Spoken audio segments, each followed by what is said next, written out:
L'acte de l'Amérique du Nord britannique de 1867. Alors, l'acte de l'Amérique du Nord britannique, aussi nommé AANB, est la 5e constitution de l'histoire du Québec. Mais avant de parler de cette constitution, c'est bien important de comprendre les causes qui poussent les dirigeants de l'époque à signer cette constitution. Alors, les causes de la signature de l'AANB. Tout d'abord, le non-renouvellement du traité des réciprocités. Le traité des réciprocités est un partenariat économique entre le Canada uni et les États-Unis. Et ce traité prend fin en 1864. En fait, les Américains décident de ne pas renouveler ce traité. Alors, le Canada doit se trouver de nouveaux partenaires commerciaux.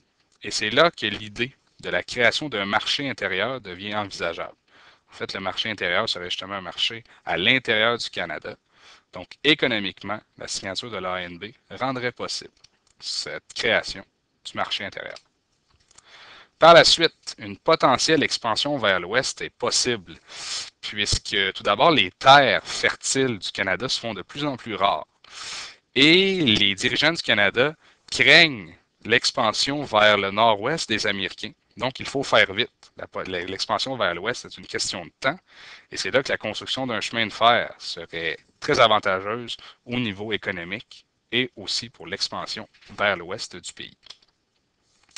Par la suite, l'instabilité politique est aussi une cause de la signature de l'ANB. En fait, 10 gouvernements se succèdent à l'intérieur de 10 ans. Donc, entre 1854 et 1864, 10 gouvernements différents vont prendre le pouvoir. Donc, on voit qu'il y a un problème au niveau du système politique sous l'acte d'union. Et ça va devoir changer, justement, puisque l'instabilité politique n'est pas normale. 10 gouvernements en 10 ans, ce n'est pas un système qui fonctionne. Et finalement, la représentation proportionnelle à la population est souhaitée. Il faut comprendre qu'avant 1840, la population du Canada-Est était plus nombreuse que celle du Canada-Ouest. Mais entre 1840 et 1850, le Canada-Ouest va devenir plus populeux. Et justement, les dirigeants du Canada-Ouest vont commencer à demander le rep by pop, la représentation proportionnelle à la population. Qu'est-ce que ça signifie? Le rep by pop, en fait, c'est un nombre de sièges à l'Assemblée qui est proportionnel à la population. Donc, plus que tu as une population qui est grande, plus que tu obtiens de sièges à l'Assemblée, donc plus que tu as du pouvoir politique. Donc, on voit qu'il y a une mésentente ici là, entre le Canada-Est et le Canada-Ouest. Et c'est en 1864 que va être formée la Grande Coalition. La Grande Coalition, en fait, c'est l'union de plusieurs politiciens qui vont discuter justement là, à travers différentes conférences pour la création de la Fédération canadienne. Alors, la première conférence, la conférence de Charlottetown, c'est une réunion des délégués des Maritimes auxquels les délégués du Canada uni se sont joints. On y parle des bases de la future fédération. Donc, c'était la première conférence, la conférence de Charlottetown. Par la suite vient la conférence de Québec. Les délégués du Canada uni, du Nouveau-Brunswick, de la Nouvelle-Écosse, de Terre-Neuve et de l'île du Prince-Édouard établissent les principaux aspects de l'Union fédérale.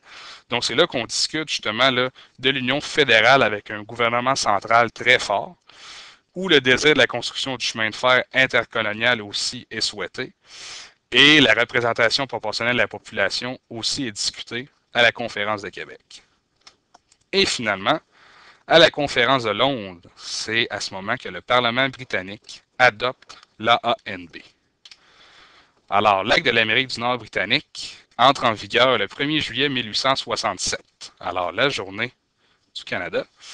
Le Dominion du Canada comprend, à l'époque, l'Ontario, le Québec, le Nouveau-Brunswick et la Nouvelle-Écosse. Donc, ce sont les 4 provinces, un peu, du Canada à l'époque.